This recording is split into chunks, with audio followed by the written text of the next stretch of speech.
ગિરનારની ગોદમાં વસેલું જૂનાગઢ શહેર હવે સિંહોનું નવું રહેઠાણ બની રહ્યું છે, કારણ કે ગિરનાર જંગલની બોર્ડરમાં 3 વર્ષ પહેલાં સિટી ગ્રુપ તરીકે સ્થાયી થયેલા એક સિંહણ અને તેના 3 સિંહબાળ વસવાટ કરતા હતા.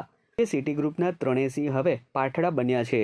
સ્વાભાવિક રીતે સિંહ મોટા થાય તેમ ખોરાક અને પાણી માટે તેનો કોરિડોર પણ વધે છે, જેથી હવે 3 સિંહ ગિરનાર બોર્ડરના ઈવનગર, મધુરામ, વાડલા ફાટક કેટલ બ્રીડિંગ ફાર્મને પોતાનો કોરિડોર બનાવી લીધો છે.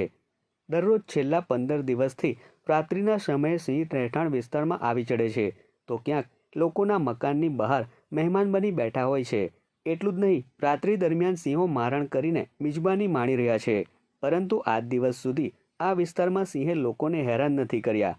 સ્થાનિક લોકોનું કહેવું છે કે આ તો સિંહનો જ વિસ્તાર છે અને દરરોજ રાત્રે સિંહ અહીંથી પસાર થાય છે, પરંતુ આજ દિવસ સુધી લોકો પર આ સિંહોએ ક્યારેય હુમલો કર્યો નથી. 2 ગાયોને મારી છે અને એ પોતાને સવારમાં થોડુંક દી ઉગી ગયો તો ત્યારે સિંહ હતા અને બધા સોસાયટી વાળા બધા ભેગા થઈ ગયા અને ફોરેસ્ટ વાળા આવી ગયા અને સહી સલામત જગ્યાએ એને સિંહને પહોંચાડી દીધા છે.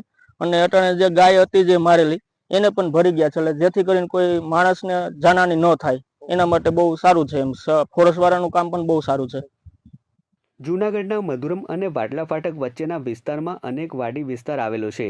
હજારો વીંગાના ખેતરોમાં દિવસ દરમિયાન સિંહ આરામ ફરમાવે છે, જ્યારે દિવસ દરમિયાન ખેડૂતોના પાકનું રક્ષણ કરતા હોય તેવું પણ લાગી રહ્યું છે.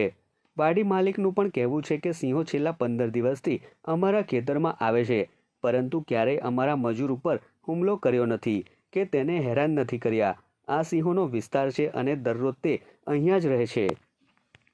વાડીએ રહે છે એ લોકોને કાંઈ એનાથી તકલીફ નથી. આજુબાજુની સોસાયટીઓમાં મારણ કરે છે અને લગભગ આ 15 દિવસથી આટલા ખેતરોમાં આટાફેરા કરે છે. એમાં ખેડૂતોને કાંઈ કોઈ તકલીફ કે નુકસાન કરતા એવું લાગતું, મને એવું લાગતું નથી.